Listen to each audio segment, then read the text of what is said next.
চলো ঘরোয়াভাবে আমরা কিভাবে বাড়িতে বেগুনি বানাই সেগুলোই তোমাদের সাথে একটু একটু করে শেয়ার করি। এখন যেহেতু শীতকাল, নানা রকমের সবজি, তো বেগুনটাও উঠেছে, মা এনেছিল বাজার থেকে। তো আমি বললাম মা একটু বেগুনি করো।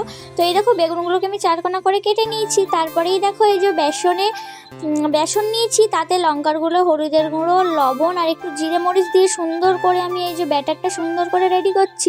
কারণ এই ব্যাটারটাই সুন্দর হলে এই বেগুনিগুলো খুব সুন্দর টেস্টও হবে আর ফুলবেও। তো এই যে ফেটাতে দেখো এই যে একটু জল কম লাগছিল, জলটাও একটু দিয়ে দিলাম। তো এই যে দেখো, তারপরে একটু মা দিয়ে দিল কালো জিরে।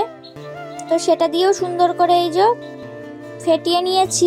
তারপরে এই যে মা কড়াইতে তেল দিয়ে দিয়েছে, আর এই যে সুন্দর করে বেগুনিগুলো দেখো লাল লাল করে পুরো ছাঁকা তেলে ভেজে নিচ্ছে।